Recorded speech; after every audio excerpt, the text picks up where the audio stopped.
The apex fallacy. You may have heard of it. It's one of feminism's favourite straw men, and although incredibly simplistic and demonstrably false, you have to admit it's worked in terms of government setting gender quotas and other affirmative action programs. In Australia, we use the contradiction in terms positive discrimination to describe affirmative action. It can be used to legally discriminate against certain groups, almost always straight white men. So what is the apex fallacy? From the Rational Wiki.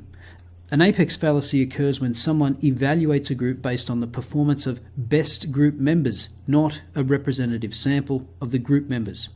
So, for example, the most powerful people in the world are men, thus all men are powerful. This is an apex fallacy. Of course, not all men are powerful.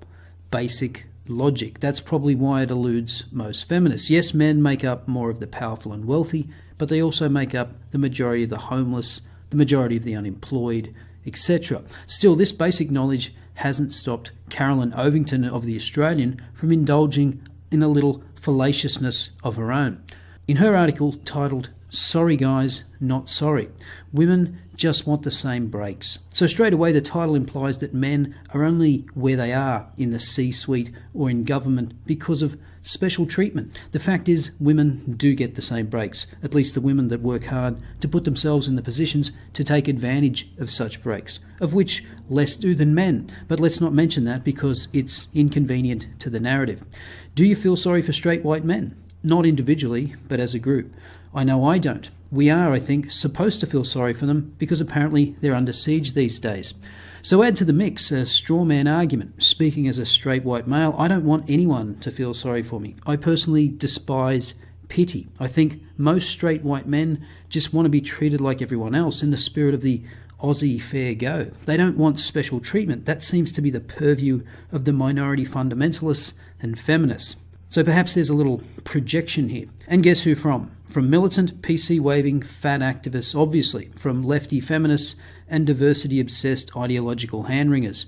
But from where I sit, the straight white male as a cohort is still doing okay, meaning he has all the power and all the money. And yes, I know that's not everyone's story, nor is it everything, but it's still not a bad place from which to begin. I won't bore you with statistics. Okay, maybe just 3 or 4. Number of Australian Prime Ministers to date, 29. Number who were female, 1. Number of US Presidents to date, 44. Number who've been female, 0. Number of women in the top 10 of the BRW Rich List, 1. And it's Gina Reinhardt. Number of women in the top 20 of the BRW Rich List, 2. And the other one is Bianca Reinhardt. I could go on, but what would be the point? The fact straight white men are, as a group, still doing so much better than almost anyone else is as plain to most of us as the noses on our faces. And so there's your apex fallacy. She uses the tiny sample of men who are prime ministers, former presidents, and the richest 20 people in Australia to be representative of the group.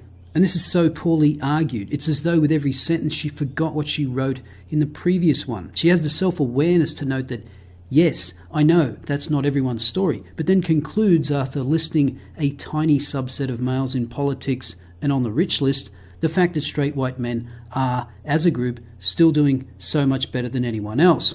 Listing a tiny subset of successful men doesn't prove your point. Saying that it's as plain as the nose on your face is just a convenient way of avoiding having to make a convincing evidence-based argument. And then miraculously, she claims, yet some among their number still try to spin it. Take the release last week of a new report by the behavioural economics team within the Prime Minister's department. Now remember, this was the report I talked about a couple of weeks ago, which was designed to counter the unconscious bias of white men hiring people that look like themselves, but actually showed the complete opposite.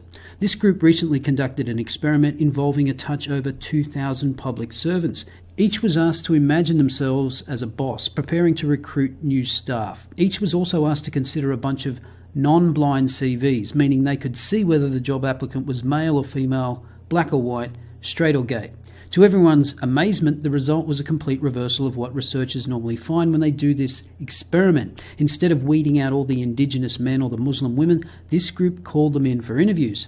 Actually, I wasn't amazed at all, but go ahead and speak for me and everyone else. Also notice the subtle generalisation here, that it's the opposite of what researchers normally find. That's not exactly true. Remember the recent finding that women were preferred 2-to-1 in STEM tenure-track positions.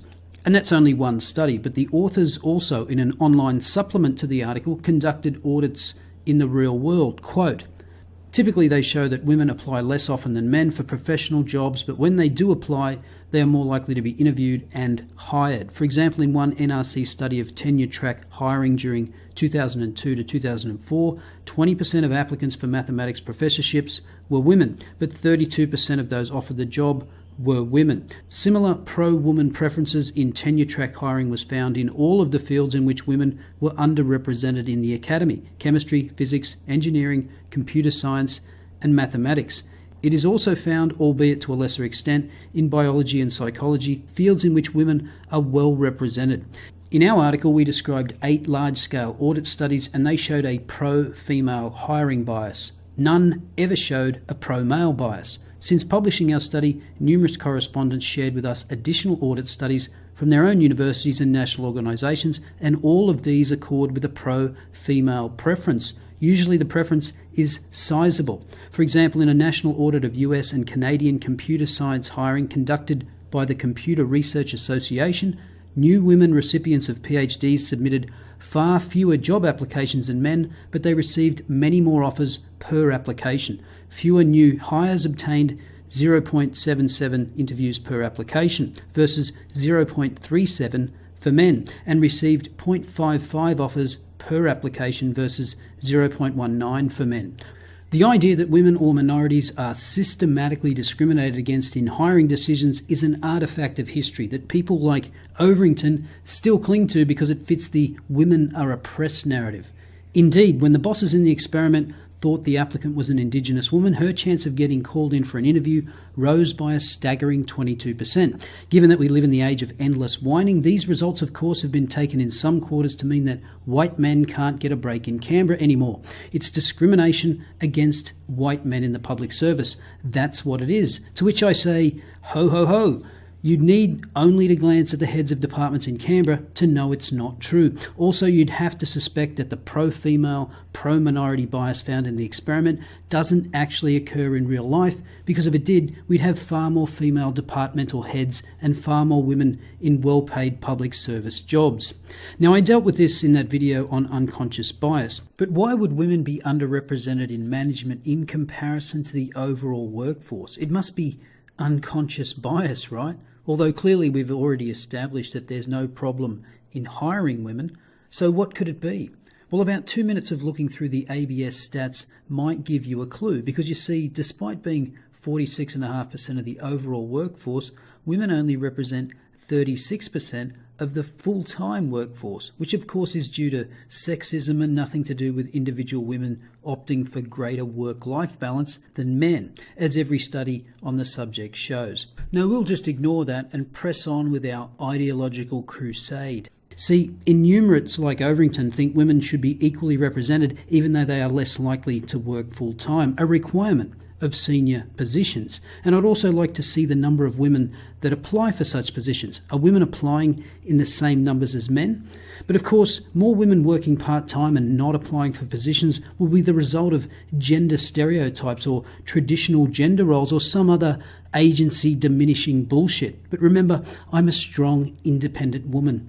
To me, the report suggests that public servants in Canberra are open to the idea of recruiting more women and more minorities to redress a historical imbalance. Well, thanks for your speculation. I don't doubt that there are some guilt-ridden white men that feel they need to signal their virtue by discriminating in favour of women. But is that the best way to address a historical imbalance? So Overington then goes on for paragraphs about how women have been historically disenfranchised, and of course not mentioning how they weren't conscripted off to war or any of those other perks those entitled males had to endure over time. The sum total of her predictable diatribe is that two wrongs make a right, that it's okay to discriminate against white men today because of historical bias. Here's the conclusion.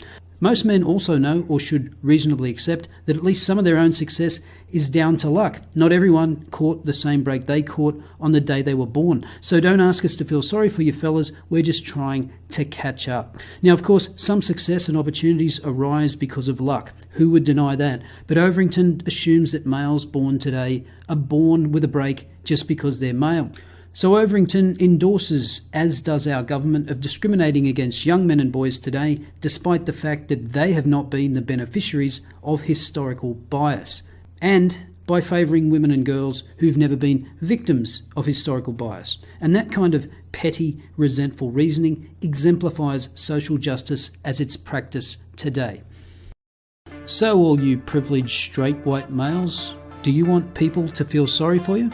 Let me know your thoughts in the comments below. I'll see you next time.